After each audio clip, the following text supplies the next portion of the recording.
Pembacaan Injil Markus pasal 14 ayat 1 sampai dengan ayat kedua.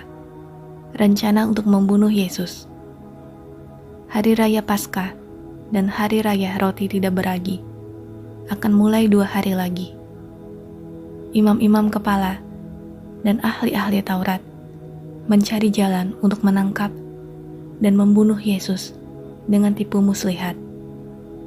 Sebab mereka berkata, jangan pada waktu perayaan, supaya jangan timbul keributan di antara rakyat. Ayat 3 sampai dengan ayat ke-9. Yesus diurapi. Ketika Yesus berada di Betania, di rumah Simon si kusta, dan sedang duduk makan, datanglah seorang perempuan membawa suatu buli-buli pualam berisi minyak narwastu murni yang mahal harganya. Setelah dipecahkannya leher buli-buli itu, dicurahkannya minyak itu ke atas kepala Yesus. Ada orang yang menjadi gusar dan berkata seorang kepada yang lain, untuk apa pemborosan minyak narwastu ini? Sebab minyak ini dapat dijual 300 dinar lebih dan uangnya dapat diberikan kepada orang-orang miskin. Lalu mereka memarahi perempuan itu. Tetapi Yesus berkata, biarkanlah dia. Mengapa kamu menyusahkan dia? Ia telah melakukan suatu perbuatan yang baik padaku. Karena orang-orang miskin selalu ada padamu, dan kamu dapat menolong mereka bila mana kamu menghendakinya. Tetapi aku tidak akan selalu bersama-sama kamu. Ia telah melakukan apa yang dapat dilakukannya. Tubuhku telah diminyakinya sebagai persiapan untuk penguburanku. Aku berkata kepadamu, sesungguhnya di mana saja Injil diberitakan di seluruh dunia, apa yang dilakukannya ini akan disebut juga untuk mengingat dia. Ayat 10 sampai dengan ayat ke-11. Yudas mengkhianati Yesus. Lalu pergilah Yudas Iskariot, salah seorang dari ke-12 murid itu, kepada imam-imam kepala dengan maksud untuk menyerahkan Yesus kepada mereka. Mereka sangat gembira waktu mendengarnya, dan mereka berjanji akan memberikan uang kepadanya. Kemudian ia mencari kesempatan yang baik untuk menyerahkan Yesus. Ayat 12 sampai dengan ayat ke-21. Yesus makan Paskah dengan murid-muridnya. Pada hari pertama dari hari raya Roti Tidak Beragi, pada waktu orang menyembelih domba Paskah, murid-murid Yesus berkata kepadanya, ke tempat mana engkau kehendaki kami pergi untuk mempersiapkan perjamuan Paskah bagimu? Lalu ia menyuruh 2 orang muridnya dengan pesan, pergilah ke kota. Di sana kamu akan bertemu dengan seorang yang membawa kendi berisi air. Ikutilah dia. Dan katakanlah kepada pemilik rumah yang dimasukinya, pesan guru, di manakah ruangan yang disediakan bagiku untuk makan Paskah bersama-sama dengan murid-muridku? Lalu orang itu akan menunjukkan kamu sebuah ruangan atas yang besar, yang sudah lengkap dan tersedia. Disitulah kamu harus mempersiapkan perjamuan Paskah untuk kita. Maka berangkatlah kedua murid itu, dan setibanya di kota, didapati mereka semua seperti yang dikatakan Yesus kepada mereka. Lalu mereka mempersiapkan Paskah.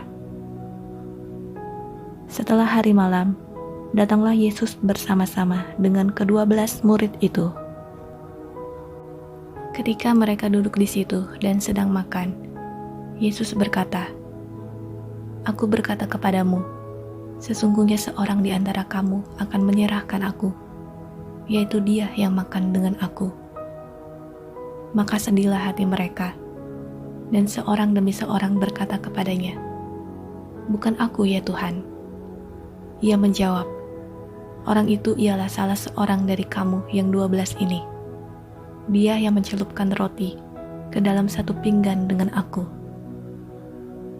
Anak manusia memang akan pergi sesuai dengan yang ada tertulis tentang dia. Akan tetapi celakalah orang yang olehnya anak manusia itu diserahkan. Adalah lebih baik bagi orang itu sekiranya ia tidak dilahirkan. Ayat 22 sampai dengan ayat ke-25. Penetapan perjamuan malam. Dan ketika Yesus dan murid-muridnya sedang makan, Yesus mengambil roti, mengucap berkat, memecah-mecahkannya, lalu memberikannya kepada mereka dan berkata, "Ambillah, inilah tubuhku." Sesudah itu ia mengambil cawan, mengucap syukur lalu memberikannya kepada mereka, dan mereka semuanya minum dari cawan itu. Dan ia berkata kepada mereka, "Inilah darahku, darah perjanjian yang ditumpahkan bagi banyak orang. Aku berkata kepadamu, sesungguhnya aku tidak akan minum lagi hasil pokok anggur sampai pada hari aku meminumnya, yaitu yang baru dalam kerajaan Tuhan." Ayat 26 sampai dengan ayat ke-42. Petrus akan menyangkal Yesus. Sesudah mereka menyanyikan nyanyian pujian, pergilah mereka ke Bukit Zaitun. Lalu Yesus berkata kepada mereka, "Kamu semua akan tergoncang imanmu, sebab ada tertulis, Aku akan memukul gembala, dan domba-domba itu akan tercerai-berai. Akan tetapi sesudah aku bangkit, aku akan mendahului kamu ke Galilea." Kata Petrus kepadanya, "Biarpun mereka semua tergoncang imannya, aku tidak." Lalu kata Yesus kepadanya, "Aku berkata kepadamu, sesungguhnya pada hari ini, malam ini juga, sebelum ayam berkokok 2 kali, engkau telah menyangkal aku 3 kali." Tetapi dengan lebih sungguh-sungguh, Petrus berkata, "Sekalipun aku harus mati bersama-sama engkau, aku takkan menyangkal engkau." Semua yang lain pun berkata demikian juga. Ayat 32 sampai dengan ayat ke-42 di Taman Getsemani.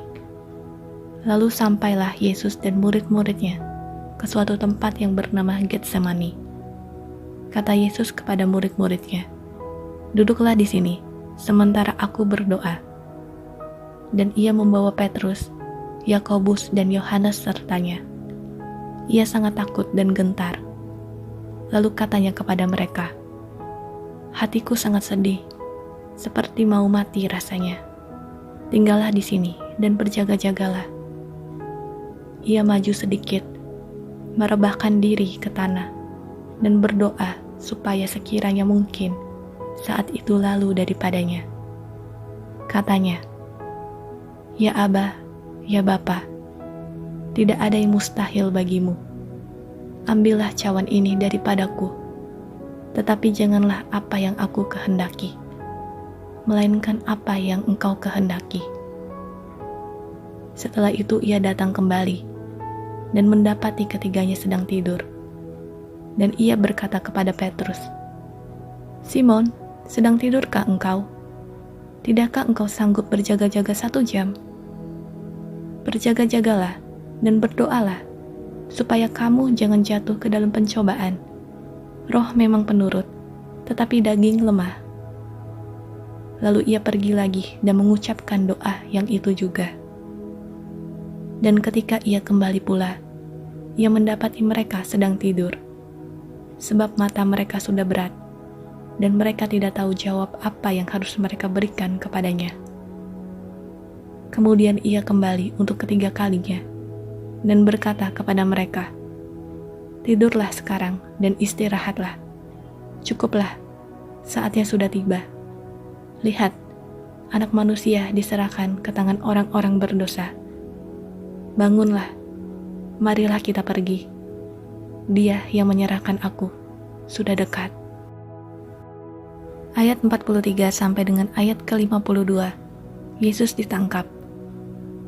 Waktu Yesus masih berbicara, muncullah Yudas, salah seorang dari ke-12 murid itu, dan bersama-sama dia serombongan orang yang membawa pedang dan pentung, disuruh oleh imam-imam kepala, ahli-ahli Taurat, dan tua-tua. Orang yang menyerahkan dia telah memberitahukan tanda ini kepada mereka. orang yang akan kucium, itulah dia. Tangkaplah dia, dan bawalah dia dengan selamat." Dan ketika ia sampai di situ, ia segera maju mendapatkan Yesus, dan berkata, "Rabi," lalu mencium dia. Maka mereka memegang Yesus dan menangkapnya. Salah seorang dari mereka yang ada di situ menghunus pedangnya, lalu menetapkannya kepada hamba imam besar, sehingga putus telinganya.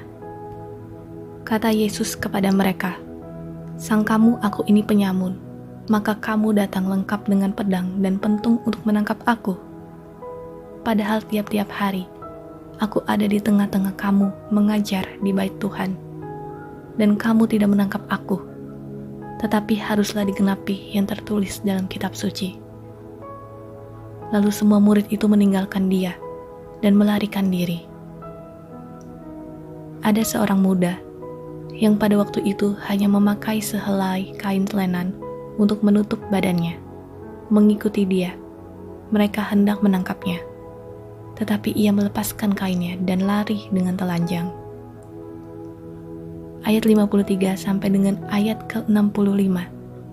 Yesus di hadapan mahkamah agama. Kemudian Yesus dibawa menghadap imam besar. Lalu semua imam kepala, tua-tua, dan ahli Taurat berkumpul di situ. Dan Petrus mengikuti dia dari jauh, sampai ke dalam halaman imam besar. Dan di sana ia duduk di antara pengawal-pengawal, sambil berdiam dekat api.